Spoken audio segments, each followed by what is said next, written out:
So is Genshin worth picking up in 2025? Whether you're brand new to Genshin, a returning player, or a regular player who's wondering if it's still worth continuing to play Genshin this year, let's talk about it, because 2025 looks like it's going to be very interesting for Genshin. From the potential that the game has over the next coming months, to the problems that Genshin will be facing with its community until the next region drops, let's discuss. But first, a quick word from today's sponsor. This video is sponsored by Tokyo Treat and Sakura Co. Tokyo Treat is a fun and exclusive Japanese snack box featuring unique and exclusive flavors from all around Japan. Each box is filled with a variety of full-sized, fun and exclusive Japanese snack items, like unique Kit Kats, uniquely flavored Japanese chips, and occasional Japanese sodas that are only available in Japan for a limited time. Sakura Co is a monthly Japanese artisan snack box that supports local Japanese snack makers, with each box coming with 20 traditional, authentic and artisan Japanese snacks. This month's Tokyo Treat theme is New Year's treatings. In Japan, the new year is all about good luck, fresh starts and tasty treats. So they've packed this box with snacks that bring sweet vibes and luck for the rest of the year. I very much enjoyed the strawberry chocolate cake Kit Kats and the good luck taiyaki. This month's Sakura Co theme is New Year's in Japan, which again celebrates the tradition and hope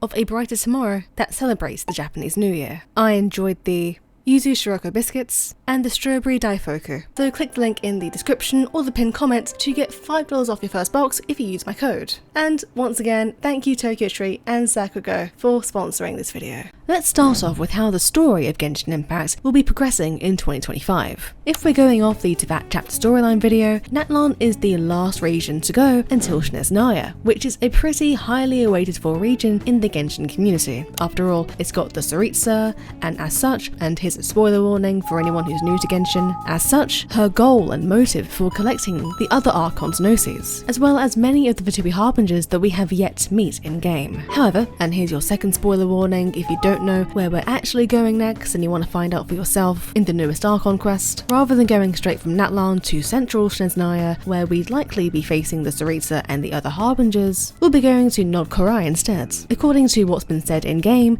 as well as by Hoyoverse themselves, Nod Korai is an autonomous area in southern Snezhnaya. In the 5.1 Liben event, Liben talked about the city of Nod Korai. He describes it as a place where people from all over Teyvat gather. We also know that Nod Korai operates by its own unique rules, and that the Voynich Guild is its version of authority. Nod Korai is also interesting because Malvika also mentioned that the people there can use a power that predates the 7 elements that we currently play with. This also further makes the nation pretty hype, because it's possible that we might get introduced to a new playable elements. However, the nation does come with its issues. At the end of the 5.3 Archon quest, Malvika hints that there's a Vitui squad that's linked to the Doctor, who currently has a stronghold on Nod Korai. So we might be meeting the Doctor again before heading off to see the Tsaritsa. But yeah, Nod Korai is coming up after Natlan, which means that if you're interested in that more than Natlan characters, or anyone that has a banner right now in general, you can spend the next few months or so saving your primogems. Apart from Nod Korai, it's likely that we'll be getting at least a couple more big story points before even stepping foot into Snezhnaya. In terms of the story in Natlan itself, while the main Archon quest has come to an end in 5.3, we still have things to look forward to in Natlan. For one, and again skip here if you're new or you haven't finished the 5.3 Natlan Archon quest, we know that Capitano didn't take the Gnosis from Malvika, so she still has it.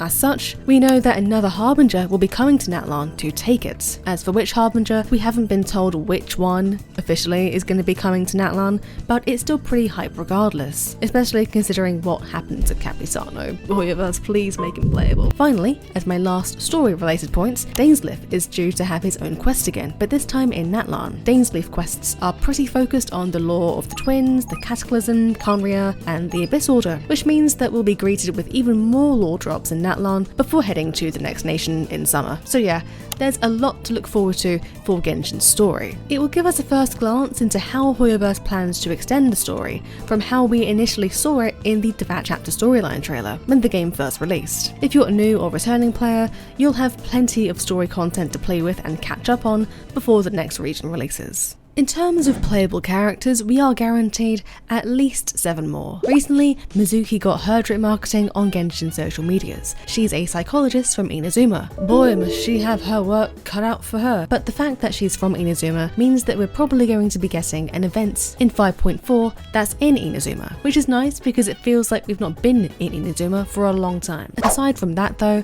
Genshin fed us a little teaser of some characters that we have to look forward to in 2025, all likely before heading off to the next nation. We know that this one is Eon-san. This one could be Aoife based on the drawing that we saw of him, as well as his bird that we met in Morvika's story quest. Do you even hear yourself, bro? On this preview, we could possibly have Dahlia, who's a character from Mondstadt. Dahlia is a deacon from the Church of Favonius, and has connections to Varga based on a letter that was given to Rosaria from Dahlia. This probably means that there's a big Mondstadt event coming up within the next few months. Maybe it could be to do with Durin and Albedo, or it could be another fun event like Windbloom, the drink making event, or the potion making events. The one in the middle looks like Skirk. Again, this enters spoiler territory if you're a new player, but Skirk is Charles' master, who we met in Fontaine. What's interesting about her is that she clearly wields a power that's not part of the 7 elements of Tavaz. So could this be Hoyoverse's chance to test out a new element? Because I really can't imagine her wielding Cryo or something. I'm predicting she comes out during Dane's Natlan appearance. That statement might age horribly, but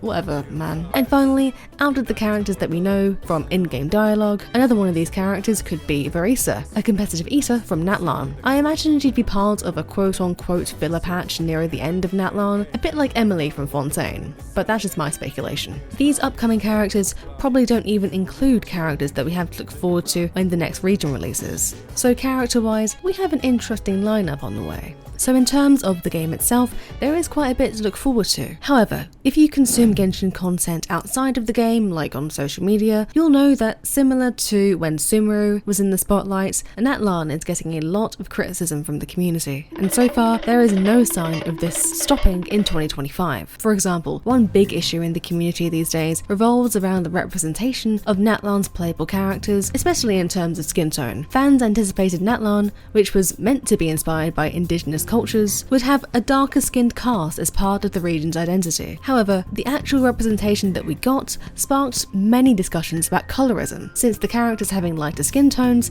didn't align with certain fans' expectations. Players argued that other regions in Teyvat were more reflective of their real-world inspirations, like Liyue, whereas Natlan feels less authentic to that. Also, considering that Sumeru faced similar criticisms on its release, it disappointed some fans to know that the Genshin devs didn't take into account any of that feedback. Another major point of contention in the community in 2025 is how the designs of playable Natlan characters feel way more futuristic when compared to everything else in Teyvat. For example, Shalonen's DJ table kind of clashes with the overall fantasy tone of Genshin in the eyes of some players, and more recently, similar discussions arose with Morvika's motorbike. Of course, there are reasons for and against these arguments, but these conversations about these topics can turn pretty toxic pretty fast.